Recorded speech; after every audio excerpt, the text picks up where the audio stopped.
Perkenalkan, nama saya Mission C. Palugo, NIM 1854 20 10 12. Di sini saya akan menjelaskan tentang kelayakan bisnis. Judul materi saya yang saya ambil materi kriteria investasi. Yang pertama, Net Present Value atau disingkat NPV.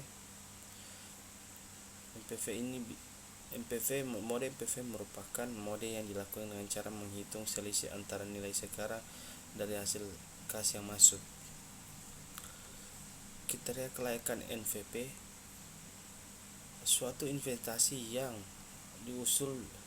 diusulkan dinyatakan layak jika NPV lebih besar dari 0 atau bernilai positif. Sebaliknya, jika NPV suatu investasi lebih kecil dari 0 atau bernilai negatif, maka investasi tersebut dinyatakan tidak layak.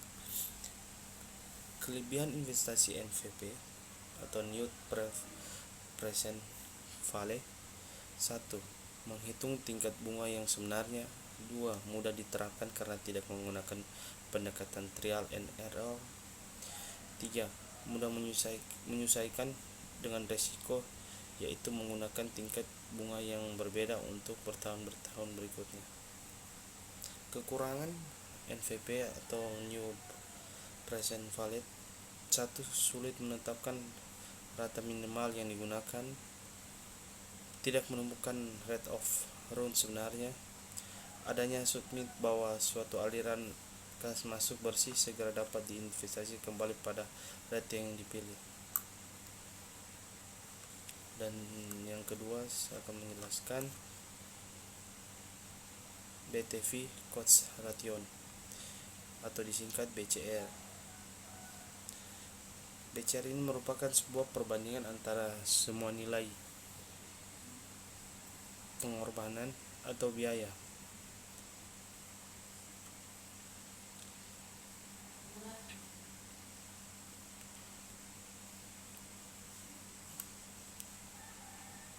Yang ketiga, saya menjelaskan IRR atau Internal Rate of Return.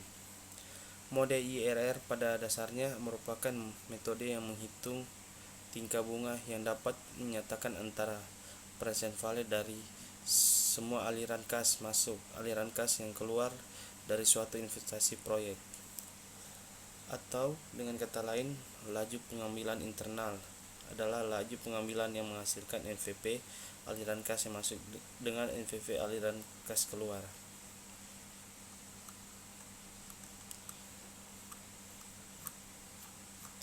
Dan yang terakhir, saya playback period. Kelayakan period ini menerimakan investasi menggunakan disingkat PP adalah suatu investasi yang diusulkan dinyatakan layak jika PP lebih pendek dibandingkan periode playback maksimum. Kelebihan playback periode: 1. Mudah dihitung, tidak memerlukan data yang banyak.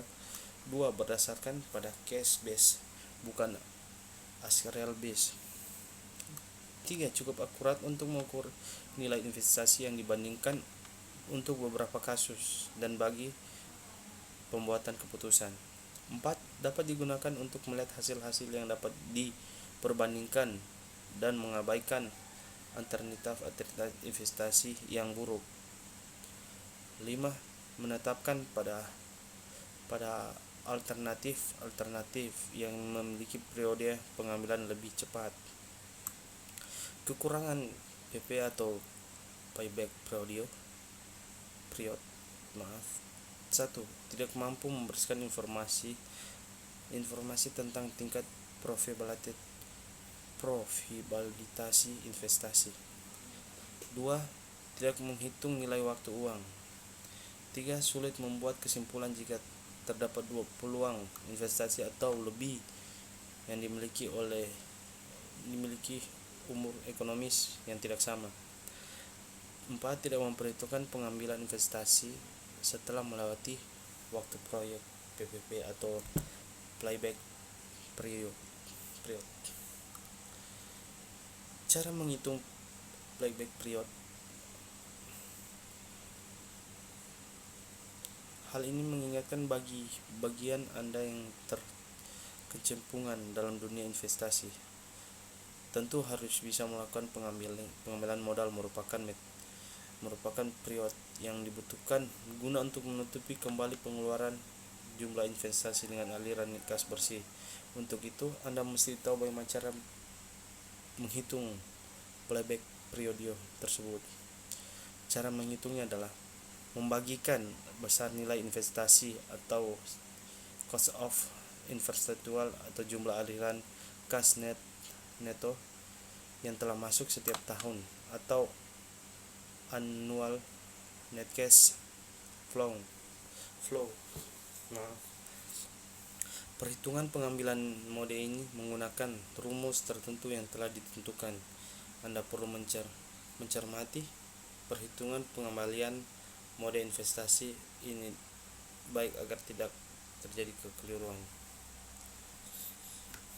Ya, terima kasih. Itu yang materi yang saya mau bawakan tentang kelayakan bisnis.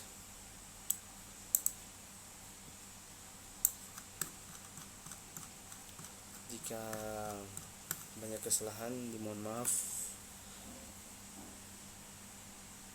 Saya di sini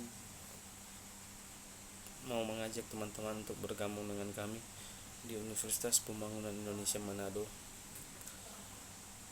karena Universitas Pembangunan Indonesia Manado sudah berakreditasi B. Dan di sini kami bisa belajar berbagai macam jurusan, terutama di jurusan bidang agribisnis. Mari teman-teman bergabung dengan kami di UNPI. Terima kasih.